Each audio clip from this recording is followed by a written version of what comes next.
agradecer esta invitación tan importante para mí y en la cual agradezco al arzobispado, al arzobispo Celestino en especial, porque nos permite poder reflexionar de los sentimientos más profundos que podemos sentir frente a esta pandemia que nos ha afectado al mundo entero.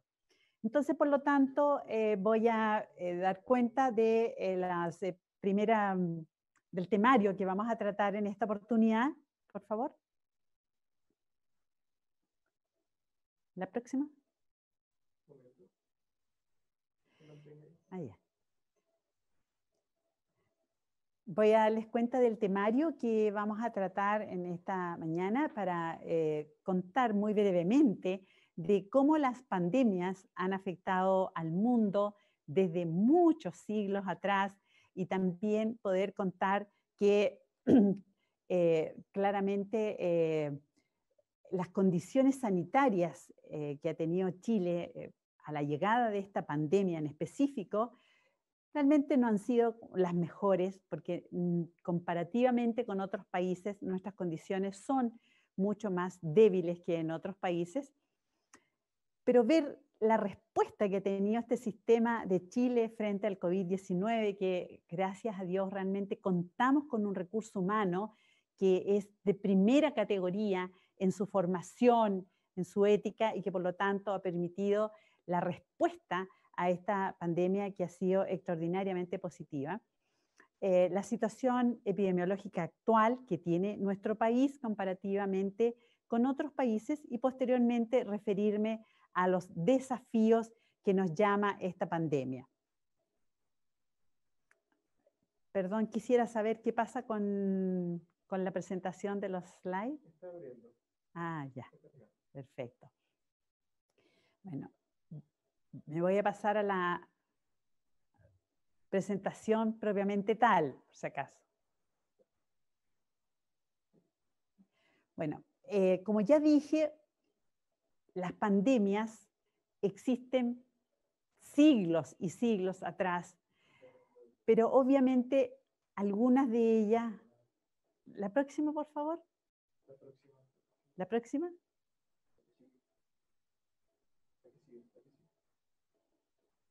¿La que sigue? La que sigue. Aquí estamos. Las pandemias, como reitero, historia del mundo, desde muchos siglos, algunas de ellas realmente son inolvidables por la cantidad de muertes que dejaron. Por ejemplo, la peste negra que fue de los años 1351, donde dejó 200 millones de fallecidos. Después menciono la viruela, porque la viruela, si bien es cierto, dejó menos fallecidos que la peste negra, pero la viruela tiene algo bien interesante. Ella comenzó en los años 1520 y recién en los años 1770 Jenner encontró una vacuna que podía proteger contra la viruela. Y un hallazgo absolutamente doméstico, pero que finalmente fue la primera vacuna que cuenta el mundo para poder protegerse prevenir ciertas enfermedades. Y por lo tanto, con esa vacuna se luchó desde ese entonces en forma absolutamente aislada en algunos países del mundo, pero posteriormente ya empezó a ser usada en forma mucho más sistemática, de manera tal que ya al año 1979 el mundo pudo erradicar esta viruela, pero gracias a la existencia de esta vacuna. Otra pandemia que también nos hace recordar permanentemente, ¿no es cierto?, es la gripe española. La gripe española que afectó al mundo en los años 1918, 1919 y que generó alrededor de 50 millones de muertes. Esta gripe española marca especialmente en el mundo de las pandemias porque cruzó simultáneamente con la Primera Guerra Mundial. O sea, dos dolores muy intensos, una guerra mundial, una pandemia generada por esta gripe española. De ella se aprendieron bastantes lecciones, pero sin embargo podemos ver que a pesar de ello no han generado tremendos cambios porque seguimos viviendo pandemias y aún no estamos preparados.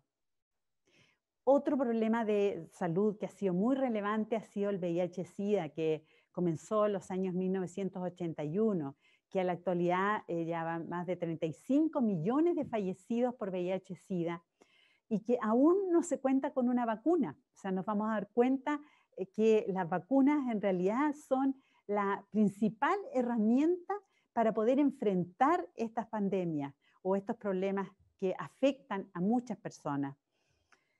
Y posteriormente me refiero a la gripe porcina, que fue recién del siglo pasado, pero del siglo pasado reciente, que afectó el año 2009-2010 al mundo y que esta pandemia dejó también muchos fallecidos, ¿ya? 1 millón de fallecidos en el mundo, y que ahí se trabajó fuertemente por una vacuna específica, a pesar que la vacuna contra la influenza ya lleva muchos años de historia, pero sin embargo, frente a un virus que muta totalmente, es distinto porque se debe preparar una nueva vacuna especial para ello. Y de ahí pasamos a esta última pandemia que nos ha tocado vivir desde lo más profundo, en lo personal, en lo familiar, en la sociedad. Y sin embargo, esta historia que les he relatado de las pandemias son de los pocos fenómenos en la historia humana que han dado forma a nuestras sociedades y culturas, como lo han hecho realmente estas pandemias, porque causan temor, causan incertidumbre, ¿no es cierto? Pero aunque han impactado en forma prácticamente insignificante en las ciencias sociales, del comportamiento de la sociedad y en las ramas de la medicina que basan sus estudios sociales, como por ejemplo la psiquiatría. Es intrigante ya pensar que siendo una de las mayores catástrofes de la historia, si no la más grande en toda la historia de la humanidad, una vez que termina la pandemia, pasa al olvido, lamentablemente, y todas las medidas que se deberían reforzar y desarrollar entre periodos, entre pandemias, la verdad es que si reflexionamos, pocos de ellos se desarrollan. ¿La próxima? ¿La próxima, por favor? Bueno, acá solamente es un reflejo, que solamente no tiene nada. Es impactante ver esta fotografía, ¿no es cierto?, de lo que significó la atención de pacientes en pandemia. Tal cantidad de pacientes que ya no habían lugares que poder establecer como para atender a los enfermos. Es realmente impactante, pero es un buen recuerdo para que la historia nos marque. La próxima. Y esta pandemia actual que vivimos, generada por un coronavirus, el SARS-CoV-2, que pertenece a una extensa familia de virus que pueden causar enfermedades tanto en animales, o sea, de hecho comienzan animales que transmiten al hombre, y cuando esto se transmite del hombre al hombre es cuando en realidad es capaz de generar epidemias y pandemias, como en este caso. Y es una perfecta zoonosis, es una transmisión del animal al hombre.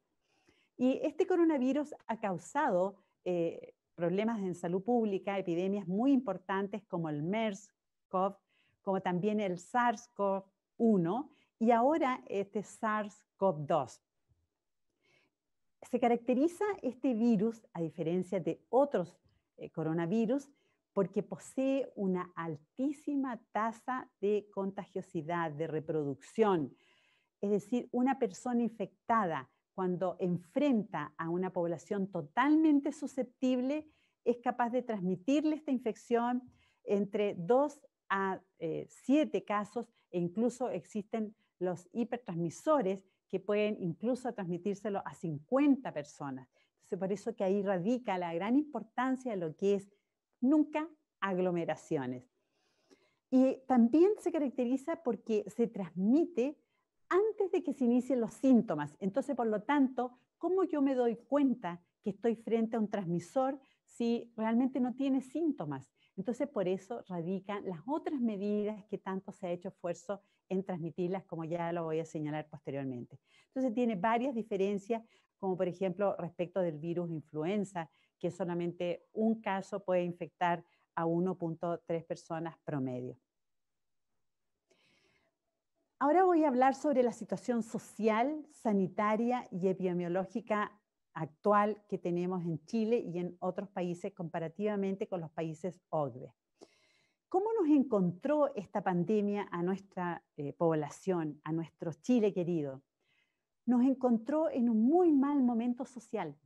Recordemos que el 18 de octubre de 2019 estuvo el estallido social, que es triste recordarlo y ojalá que no lo volvamos a repetir nuevamente porque efectivamente esto es un daño social tremendo, una división de nuestra población inolvidable. Entonces, por lo tanto, lo importante es que esto lo podamos realmente solucionar y poder tener un diálogo que es el más importante.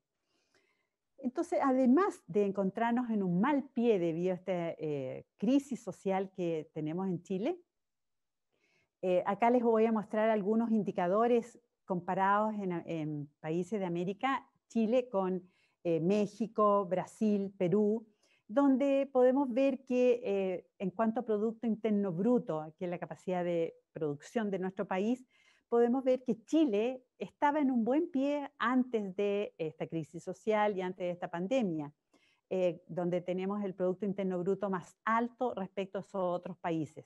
También podemos ver, la próxima, por favor. La próxima. Podemos ver Producto Interno Bruto, no, perdón. La anterior. Ahí, gracias. Pobreza según ingreso, donde observamos que nuestro país estaba también en un buen pie respecto de la pobreza según ingresos. Un 8.6% de pobreza según ingreso al año 2017, comparativamente con los otros 3 países donde podemos ver que esta pobreza bastante más elevada. Sin embargo, ninguno de estos países hoy día puede saber qué va a ocurrir una vez que esta pandemia cese. La próxima, por favor. Otra situación que también nos encontró en mal pie son los determinantes sociales de la salud, porque muchas veces se entiende que la salud es salud, pero la verdad es que sobre la salud impactan muchas otras dimensiones. La educación, pensemos que la educación de las madres cambió la vida de la mortalidad infantil, el tema de la ocupación, el trabajo, el tema de la calidad de vida, el tema de las viviendas, o sea, todo realmente impacta en salud. Y en Chile claramente, digamos, existe esta diferencia, ¿no es cierto?, que un sistema de atención en salud que no ha podido dar respuesta a la total demanda que tiene nuestra población. Más aún una población que ya me voy a referir un poquitito más adelante.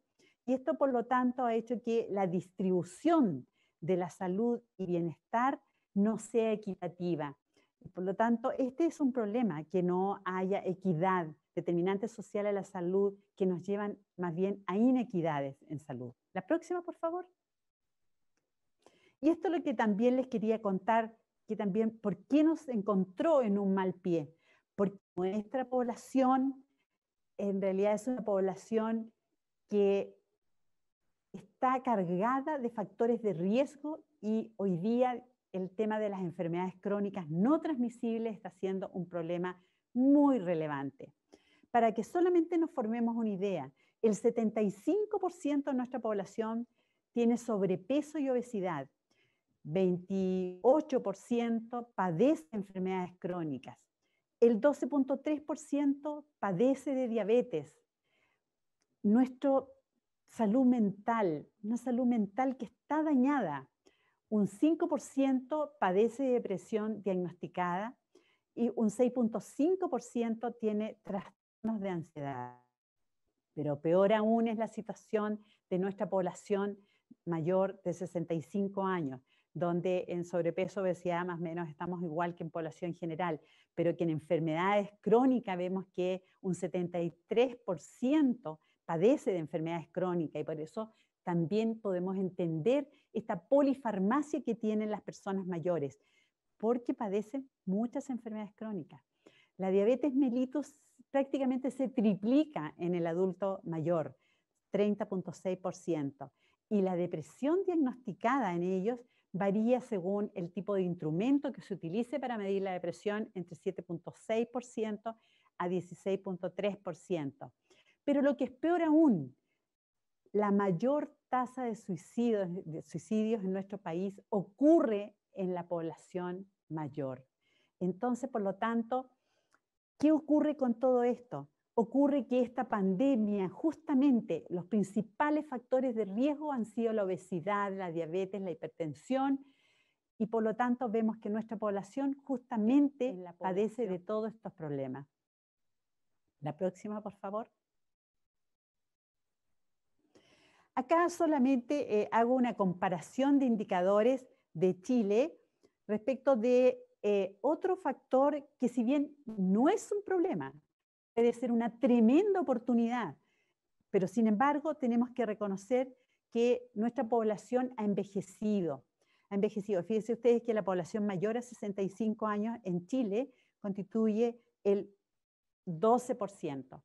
Y si consideramos la población mayor de 60 años, que sería la edad que la mujer puede jubilar, llegamos a 17%. O sea, estamos hablando prácticamente casi de 2.800.000 personas que están en este grupo de edades, con todos los problemas anteriores que señalé.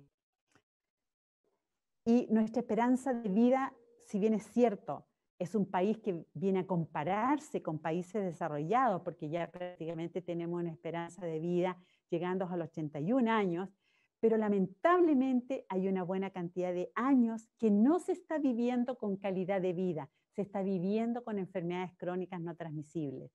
Entonces, por eso reitero, el envejecimiento, tremenda oportunidad, gran experiencia, grandes valores, pero sin embargo están viviendo con bastantes factores de riesgo, que los cuales obviamente tenemos que hacernos cargo como sociedad. La próxima, por favor. Siguiendo con comparación de indicadores con países OCDE, ¿con qué recurso contaba nuestro país para poder hacer sostén sobre esta pandemia? Vemos que en médicos por 1.000 habitantes, en Chile 2.6 por 1.000 habitantes versus 3.4 que tienen los países OCDE. Enfermeras por 1.000 habitantes, nuestro país 2.7 enfermeras por 1.000 habitantes versus 8.2 países OCDE. En camas por 1.000 habitantes, 2.2 en Chile versus 4.5 en países OCDE.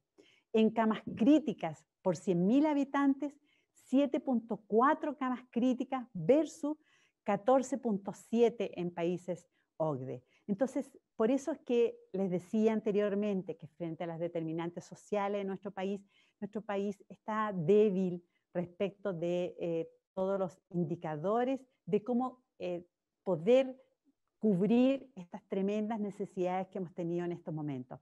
Sin embargo, gracias a la tremenda gestión que han hecho nuestras autoridades en salud, podemos ver que las camas críticas, fíjense ustedes que de 900 camas críticas con ventiladores, se ha llegado a pasar a sobre 3.000 camas críticas con ventiladores. Entonces, por lo tanto, el esfuerzo que se ha hecho, obviamente que tiene que ser una lección y quedarse en nuestro país para poder dar respuesta a estos grandes problemas. En la figura que muestro a la derecha es solamente como para dar cuenta las tremendas diferencias que existen en países de bajos ingresos, donde podemos ver enmarcado en la parte más a la izquierda el número de camas por 1.000 personas. La verdad es que extraordinariamente bajo los países de bajos ingresos. versus los países que tienen altos ingresos, donde podemos ver que tiene un margen, ¿no es cierto?, de camas hospitalarias bastante más alta. Entonces, hay diferencias importantes cómo realmente poder enfrentar esta pandemia. La próxima, por favor. Y ahora entonces me voy a referir más bien a los datos epidemiológicos. Y en los datos epidemiológicos, algo que nos ha impactado mucho es quienes han fallecido por esta pandemia. Y realmente hago un momento especial porque partieron de esta vida, pero detrás de ellos, de cada uno de ellos, había una familia, habían hijos, habían compañeros de trabajo. Entonces, por lo tanto, no es el contar cuántas personas mueren, cuántas personas parten, es saber qué ha habido detrás de cada una de esas personas y por lo tanto darle un mensaje de apoyo y decirle a esas familias que estamos con ellos, estamos en el dolor de las pérdidas que han tenido. Este país, en su mortalidad, lo marqué ahí, Chile, tiene una tasa de mortalidad de 47.2 a la fecha por 100.000 habitantes. Y esto es comparativamente con países OCDE, o sea, países que en realidad son desarrollados. Pero sin embargo podemos ver que las tasas de mortalidad en Bélgica, Reino Unido, España, Italia, son más altas que las que ha tenido Chile. Y esto se refiere al número de muertes versus población. Y en el próximo indicador, que me refiero a la letalidad, que se refiere al total de enfermos que tengo por COVID-19, ¿cuántos de ellos fallecen? Y ahí podemos ver que es un 2.6%. ¿Cómo hubiésemos querido que en realidad no se generaran estas muertes? La próxima, por favor.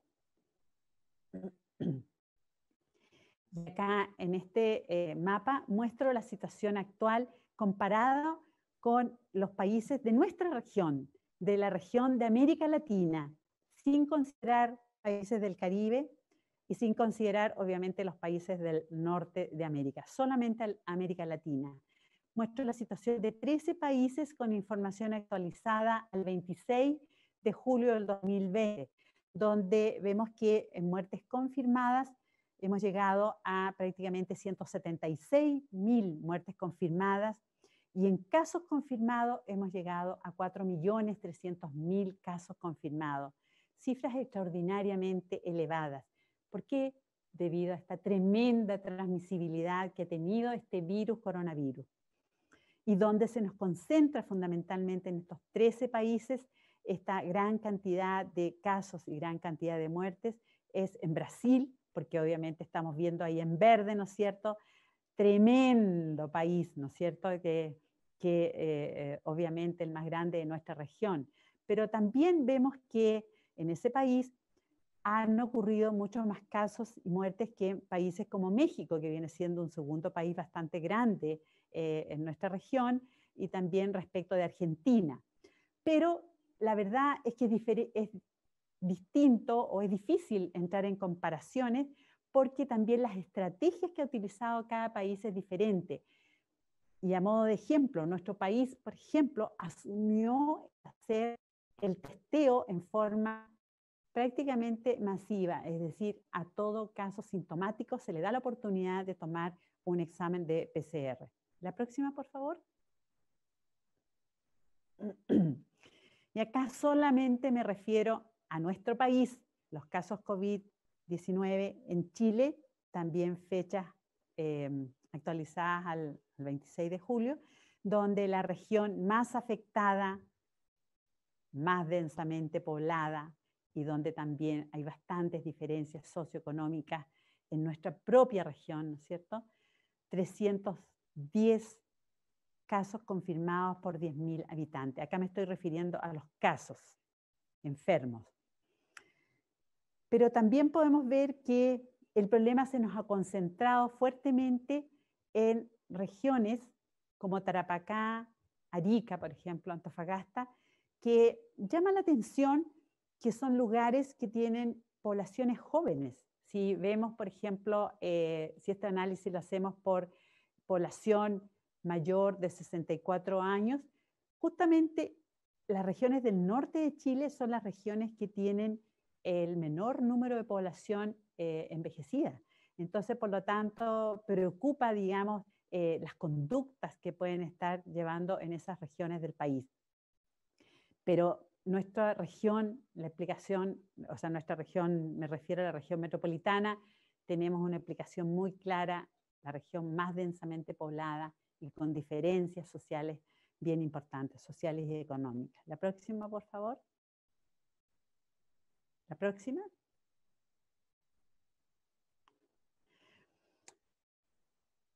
Y ahora conversaremos las estrategias para la contención y la mitigación. Dos términos que lo hemos escuchado, ¿no es cierto?, en forma inagotable.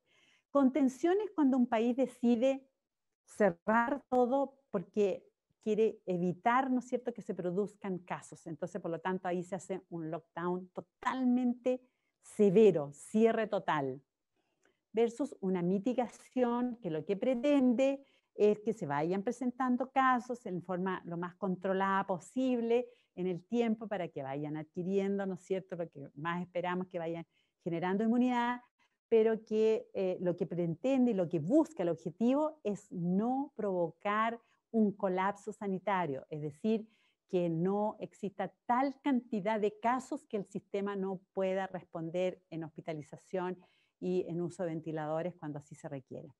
Pero en general la estrategia ha sido un diagnóstico precoz, una notificación de los casos sospechosos y confirmados, obviamente, cuando ya están confirmados con el PCR, el aislamiento de los casos confirmados y un aislamiento que se ha entendido poco, porque se pretende a veces hacer aislamiento en hogares donde no cuentan con una habitación exclusiva para ese enfermo, porque eso es aislamiento. Y entonces, por esa razón es que se ha dispuesto de residencias sanitarias para ampliar la capacidad de poder aislar a los enfermos.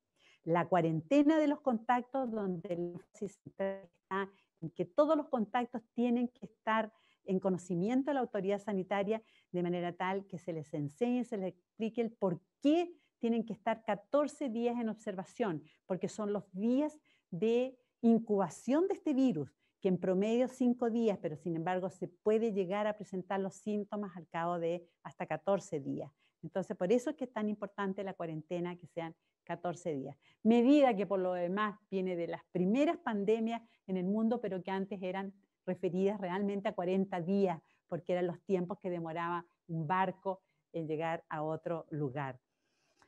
Y el tratamiento temprano. La próxima, por favor. Los fundamentos de la respuesta país han sido de políticos estructurales, científico-tecnológico y el manejo comunitario individual. El político estructural me refiero al compromiso político, donde hemos visto un poder ejecutivo que ha estado muy encima de todo lo que está ocurriendo, de manera tal de poder ir respondiendo, ¿no es cierto?, a las necesidades que se va generando, sobre todo lo que significó la gestión de camas, la gestión de ventiladores, que en realidad no muriera alguien por falta de ventilador o por falta de cama. Comunicación de riesgo, la participación social, que ha sido lenta, cuesta. En nuestro país todavía nos cuesta que las medidas que se vayan tomando realmente haya participación social. En el científico-tecnológico, una red de laboratorio que se amplió en forma maravillosa. Comenzamos con un laboratorio que fue el Laboratorio de Referencia Nacional, más 6 laboratorios que contaban con equipos para realizar los PCR. Sin embargo, hoy día se sumó las universidades, se sumó el sistema privado, se sumó el sistema público y se ha llegado a prácticamente sobre 100 laboratorios como para dar respuesta al testeo. El manejo de casos en etapa de investigación. Y por último, un gran desarrollo, el de las vacunas, que nos abre una esperanza, ¿no es cierto?, de que podemos lograr, ¿no es cierto?, una inmunidad colectiva que evite, ¿no es cierto?, la propagación de este virus en la comunidad.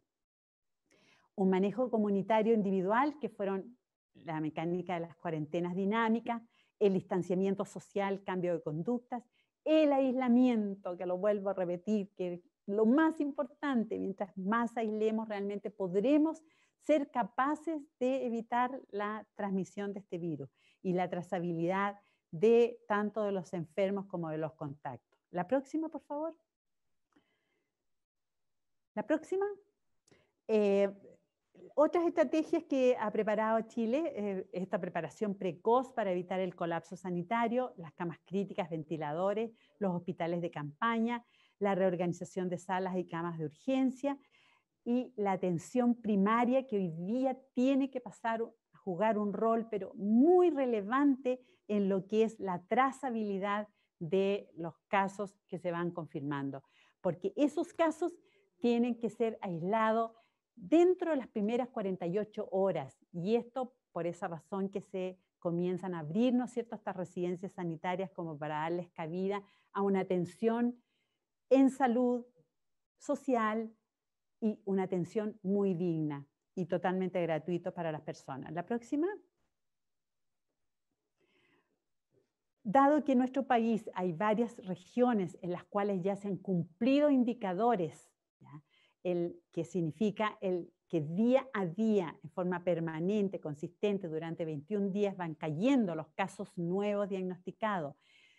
El índice de positividad del PCR va cayendo, en el cual en momentos determinados en región metropolitana llegó a ser del orden de 50%. En comunas de nuestra propia región llegó a ser de 56%, o sea, de 100 PCR, 56 eran casos. Hoy día pasa a tener un índice de positividad, nuestra región metropolitana ya bajando del 10% y promedio país de un 12%. Entonces, por lo tanto, se decidió de que esta estrategia paso a paso. ¿Qué significa? Que paso a paso se va a ir avanzando, ¿no es cierto?, dependiendo de cómo sigan descendiendo estos indicadores de riesgo, ¿no es cierto?, de la pandemia, y que por lo tanto se pueda ir abriendo las puertas y salir, digamos, de esta cuarentena que teníamos por tanto tiempo. Entonces, por lo tanto, el paso 1 es la cuarentena, donde prácticamente la gran mayoría de las comunas, y más que las comunas, en región metropolitana es donde hablamos fundamentalmente de comunas, porque es muy difícil delimitar el paso de un lugar al otro. Pero sin embargo, en las regiones, el resto de las regiones del país, podemos hablar de provincias, ¿no es cierto?, porque marcan, delimitan un sector. Si vemos, por ejemplo, Curicó, de Talca, de Linares, por ejemplo, son lugares bien delimitados, ¿no es cierto? Entonces, ahí ya se pasa, cumpliendo con los indicadores, a una fase de transición, que es la que hoy día comienzan comunas de la región metropolitana, donde se va a poder salir a caminar, se va a poder caminar por parques, pero siempre y cuando se cumplan todas las medidas de autocuidado, o sea, disminuyendo al máximo el grado de confinamiento, en el sentido de cumpliendo las medidas de autocuidado. Y después se pasa entonces, por lo tanto, si se sigue avanzando y los indicadores así lo permiten, se pasará a un paso 3 de preparación, donde se levanta la cuarentena para la población general, excepto para algunos grupos de riesgo, fundamentalmente los pacientes inmunosuprimidos, porque ya vemos que dimos un tremendo paso con los mayores que ya pueden salir a caminar, y gracias a Dios que así lo pueden hacer, porque la pérdida de masa muscular del adulto mayor en 14 días sin actividad física ya marca un paso importante. El paso 4, que ya es la apertura inicial, donde ahí se van a poder abrir algunos ya locales, algunos restaurantes, pero solamente a un 25% de su capacidad. Y posteriormente el paso 4, una apertura ya mucho más abierta, ¿no es cierto?, donde se va a poder avanzar en la apertura de los lugares como los restaurantes, como sobre todo los restaurantes, a un 75% de su capacidad, pero también van a poder abrirse los gimnasios, que son lugares cerrados. Y como para poder... La próxima, por favor. Esta, no quisiera que se preocupen por esta cantidad de figuras, pero solamente es como para reflejar aquellas actividades que son de bajo riesgo versus unas que son de muy alto riesgo. Las de bajo riesgo obviamente son las actividades que podemos hacer al aire libre, ¿ya? Caminando, los parques, las plazas, pero siempre y cuando se vaya con la mascarilla, que no la vamos a poder olvidar, pero con la mascarilla bien puesta, cubriendo nariz, boca, y también saber que esta mascarilla se tiene que usar en el transporte público, se tiene que usar en los colectivos, en los taxis, en cualquier medio de transporte pagado va a tener que usarse la mascarilla. Y versus lugares que son totalmente cerrados y donde cuando, por ejemplo, en los ejercicios o en la tos o en el cantar, son formas en las cuales la eliminación de virus es mucho más elevada. Entonces, por lo tanto, esos pasan a ser de alto riesgo y, por supuesto, toda actividad que signifique aglomeraciones. Por ejemplo, en la fase 4, solamente se va a permitir no más allá de 50 personas, pero separadas por al menos 1 metro de distancia. Y en la fase ya superior, en la más avanzada, nunca más allá de 150 personas, donde también tiene que haber cierto distanciamiento, pero no nos vamos a poder olvidar del uso de las mascarillas. La próxima, por favor. Y por fin entonces nos viene la gran esperanza, gracias a los avances que se han hecho en tan corto tiempo respecto de cuál es la respuesta inmune frente a este virus, donde ha habido grandes discusiones, pero sin embargo, lo importante es que con las vacunas ya en fase, habiendo pasado las fases preclínicas de su desarrollo, la fase 1, que marca el conocimiento respecto de la seguridad de estas vacunas, y una fase 2 que nos marca la posibilidad de la respuesta que es capaz de generar, que hayan anticuerpos, quienes nos protegen, y ojalá también medir la respuesta inmune celular, que es la que permite dar memoria. Bueno, todo eso es lo que ha permitido desarrollar las vacunas en tan poco tiempo, y hoy día sabemos que nuestro país, a través del liderado por el Ministerio de Ciencias, está en conversaciones con los desarrolladores de vacunas que ya estén entrando a la fase 3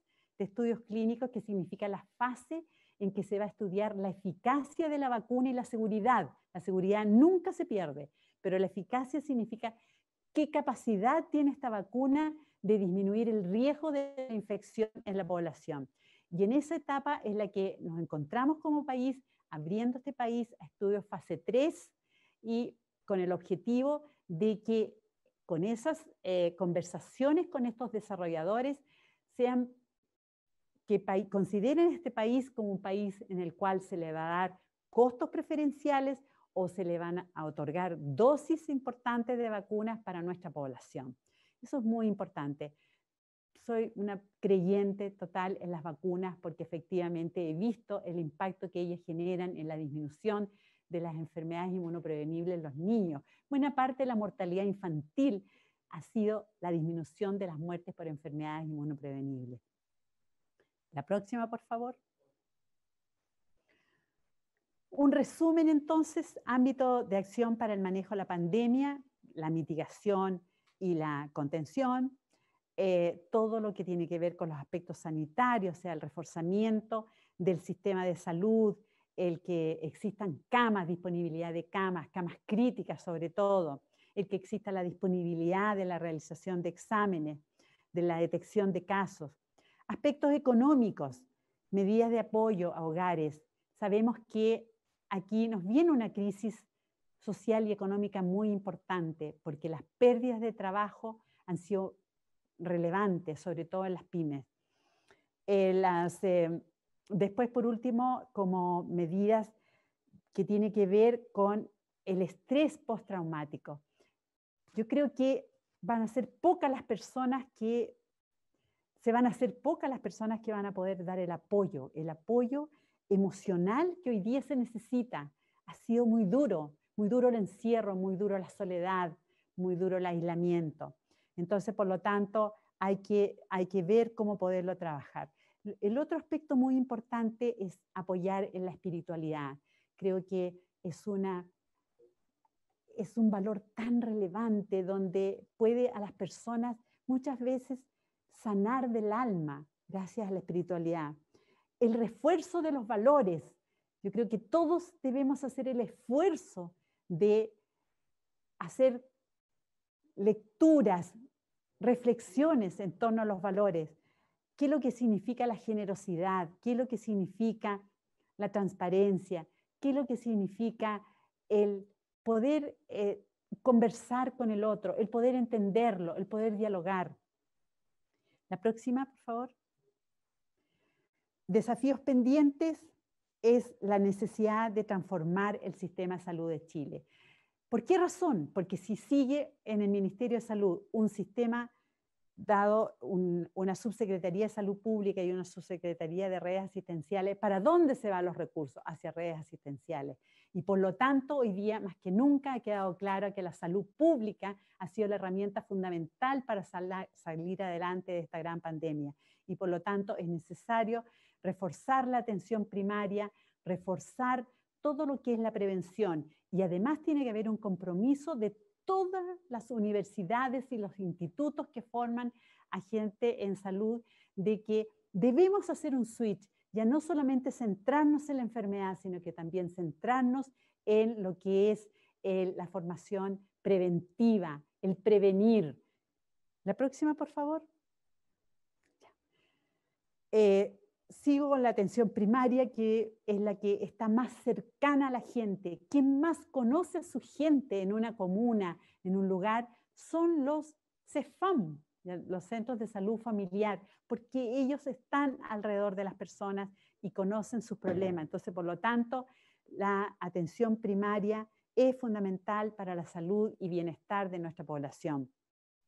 Y por lo tanto, ahí tienen que estar los recursos, tiene que estar la gente preparada y hacer toda una modernización de la atención primaria, fortalecer otros medios como son la telemedicina, por ejemplo, porque ya esto nos cambió el mundo. La próxima, por favor. Próxima. Bueno, dentro de las lecciones aprendidas, hemos visto cómo se ha unido el sistema de salud público y privado. ¿Y esto por qué no puede ser a continuación de que pase esta pandemia? Porque esto ha permitido de que exista este nivel de atención y que no haya nunca que haber decidido atiendo a esta persona o a esta otra no. Se amplió la red de laboratorios. Ojalá que esto continúe en el tiempo, porque también permite desarrollo tecnológico. Se autorizó la participación de médicos extranjeros, que vemos que nosotros todavía tenemos un delta, un déficit de médicos. También ver cómo a las personas mayores darle la facilidad de que puedan usar sus teléfonos, ¿ya? En forma de que se comuniquen con sus familias, de que puedan hablar con sus nietos, de que puedan enviar WhatsApp. Entonces nos tenemos que preocupar de ese gran vacío. Lo que dicen las personas mayores son: quedamos al desnudo en esta pandemia, porque no teníamos cómo, no tenemos elementos cómo contactarnos con nuestra familia. Lo próximo, por favor. Entonces, por lo tanto, una preocupación central sobre las personas mayores. La digitalización en salud tiene que instalarse, porque va a poder abarcar todo lo que se nos viene de por medio, todas aquellas atenciones, listas de espera que van a haber acrecentado en forma, yo creo que exponencial, porque las personas crónicas no se han atrevido a ir a sus centros de salud por las razones ya dicho, el miedo a infectarse.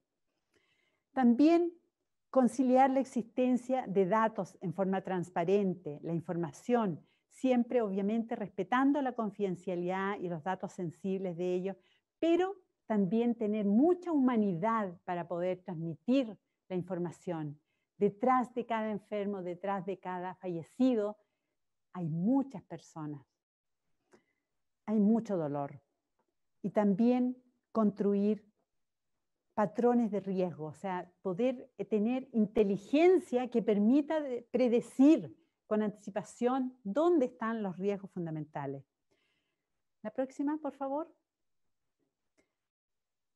Las lecciones aprendidas, las preguntas son: ¿las lecciones aprendidas nos permitirán buscar o encontrar sociedades sanas desde la perspectiva física y psicológica? Nos permitirá ver y actuar por un país más justo, con oportunidades hacia quienes realmente así desean tenerlas, aprovechándolas. Seremos más planificados, me refiero en el sentido de que decir, tengo tal población a cargo, ¿cómo voy a resolver este problema? Requiero tanto recurso humano, requiero tantas actividades. Y esto me refiero no solamente a salud, me refiero también a infraestructura, me refiero a servicios básicos, me refiero a vivienda y también me refiero a transporte. Yo pienso que esto debe ser una lección, es una reflexión, pero debería ser que deberíamos dedicarnos a ello. La próxima, por favor. Y por último, reflexiones del alma. ¿Habremos aprendido a ser familia, a escucharnos, a ser solidarios? ¿Habremos aprendido a ser más humildes al saber que un virus ha sido capaz de paralizar al mundo? ¿Cómo podremos superar la pobreza dada por las pérdidas laborales? ¿Cómo contribuiremos a esta pobreza que se viene de por medio? ¿Cómo alimentaremos la espiritualidad? Y esto es obviamente una reflexión que lo hago de lo más profundo. Más que nunca necesitamos la ayuda de todos nosotros como para fomentar la espiritualidad. Muchas gracias. Muchas gracias, doctora Valenzuela, por su exposición. Tenemos más de 1000 conectados en nuestras distintas redes sociales, en la transmisión por Zoom, y han llegado varias preguntas. En honor al tiempo no podemos hacerlas todas, pero nuestro equipo trató de agruparlas. Y la primera pregunta, doctora Valenzuela, es la siguiente. ¿Cuál es su opinión sobre la etapa de desconfinamiento en 7 comunas? ¿Considera oportuna la forma en que se está ofreciendo este mecanismo de desconfinamiento? ¿Se estaría ubicando el criterio sanitario como prioritario sobre otros como el económico? Le dejamos esa pregunta, doctora.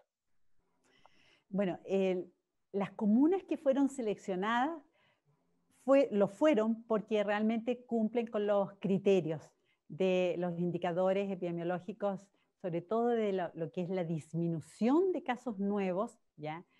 Por día, cumple con el criterio de que ha disminuido, y esa disminución, hago claridad, que ha sido durante 21 días, ¿ya? Porque ese es el plazo que se dice, 21 días al menos tiene que tener una disminución sistemática ¿ya?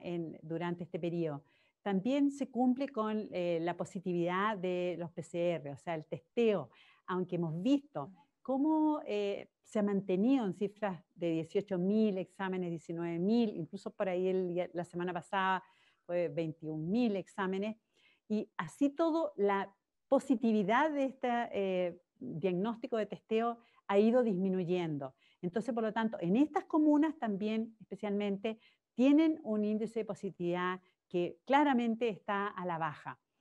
También se ha visto la disponibilidad de camas críticas. O sea que es muy importante porque si algo pasa, y es ahí donde hago el énfasis, porque yo estoy de acuerdo que en estas comunas claramente existe esa posibilidad de que en los lugares donde se necesita de camas críticas, existe la disponibilidad de camas, o sea, un 85% de ocupación, y por lo tanto deja libertad de un 15% por si efectivamente algo ocurriera. Por lo demás, esta etapa que es de transición es de bastante poca libertad. Más bien lo que da la posibilidad es de poder salir, caminar, transitar, ¿no es cierto?, qué sé yo, durante un determinado número de horas, pero que evita por todos los medios que hayan reuniones. Por ejemplo, dentro de lugares cerrados no pueden haber más allá de 10 personas por ningún motivo. En lugares abiertos tampoco puede haber un grupo, digamos, de personas, por ejemplo, haciendo ejercicios al aire libre. Entonces, por lo tanto, la libertad que deja esto es bastante controlada, pero por sobre todo lo que se busca es que realmente cómo se comporta nuestra población frente al autocuidado, frente a todo lo que se nos ha enseñado durante todo este periodo, el uso de mascarilla, el distanciamiento físico, y también el lavado de manos permanentemente. Y también lo otro que, ¿por qué creo que se hizo en estas comunas?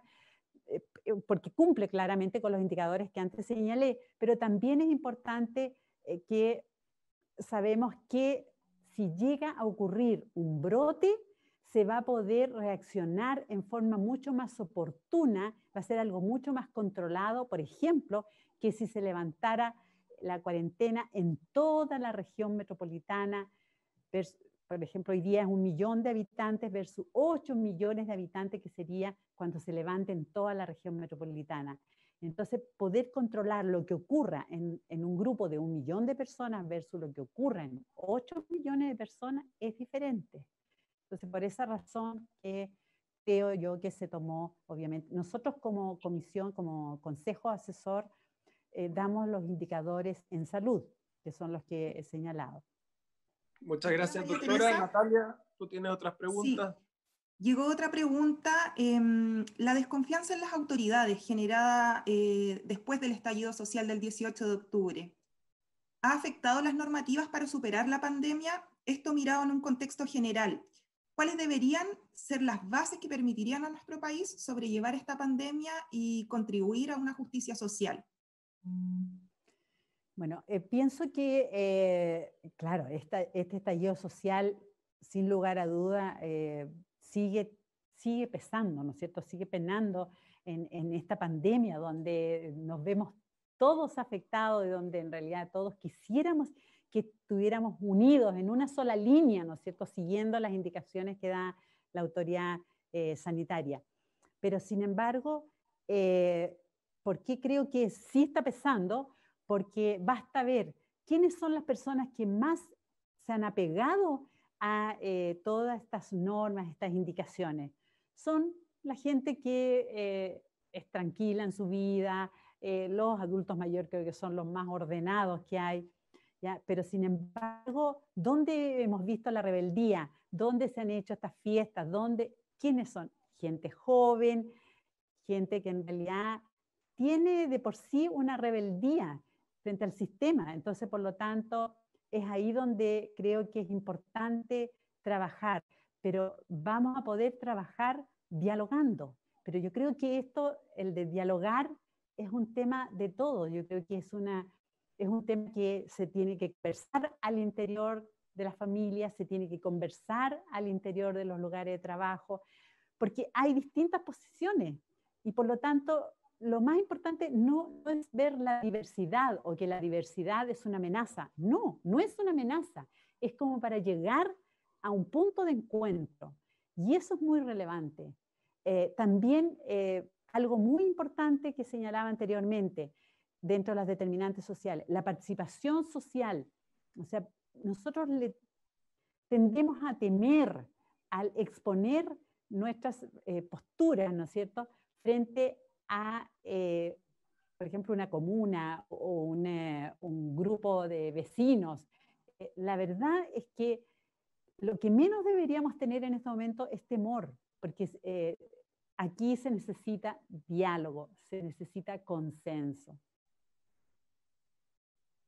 Gracias, doctora. Hay una tercera pregunta. Ya vamos terminando este bloque de preguntas.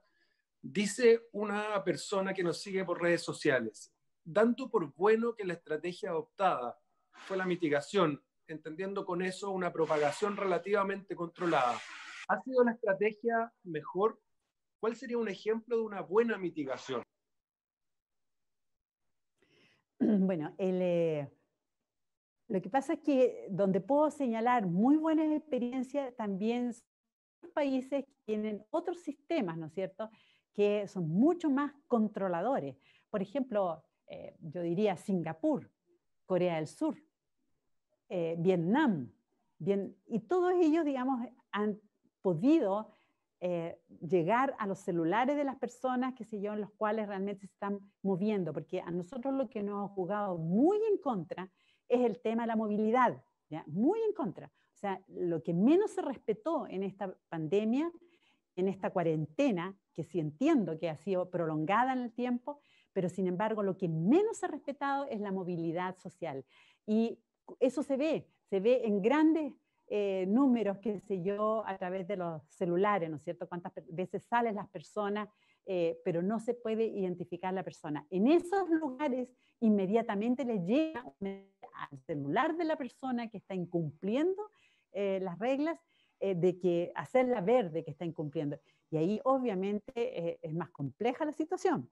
Entonces, por lo tanto, no es posible comparar, digamos, las medidas aplicadas en uno u otro país, porque también los sistemas al interior de los países, algunos son bastante más estrictos. Corea del Sur, Vietnam, por ejemplo, Singapur. Doctora, hay una cuarta pregunta. Desde el punto de vista socioeconómico, ¿cómo afecta la pandemia por cada grupo social? ¿Quiénes son los más afectados? Y en ese sentido, ¿cómo podemos ayudar como iglesia? Bueno, yo creo que los más afectados, a ver, lamentablemente los pobres permanecen en una pobreza, pero creo que los más afectados, la clase media baja, que vive de una pyme, sus empleados dependen de esa pyme, y creo que lejos son los más afectados, porque son los que han tenido que cerrar, han tenido que despedir gente, y por lo tanto es ahí donde estaría la máxima preocupación de esa pobreza que va a entrar esa clase media, más bien de menos recursos que una clase media que está más hacia la parte más alta. ¿Cómo poder ayudar? Obviamente que tenemos, más que nunca la Iglesia tiene herramientas de poder contribuir, que es a través de invitar a reuniones, a conversaciones, a sentimientos, invitar a lo que llamo yo, digamos, el hecho de que todos seamos solidarios, que realmente haya un llamado a que todos los que tienen recursos y posibilidades de donar, lo hagamos sin pensar a quién, sino que simplemente por el deseo de aportar a quienes hoy día lo necesitan, que están pasando hambre, que están pasando frío y que les va a costar acondicionarse a este nuevo nivel de vida. Entonces, por lo tanto, creo que eso es muy relevante. Campaña solidaria. Y eso yo creo que la Iglesia lo hace muy bien, muy bien.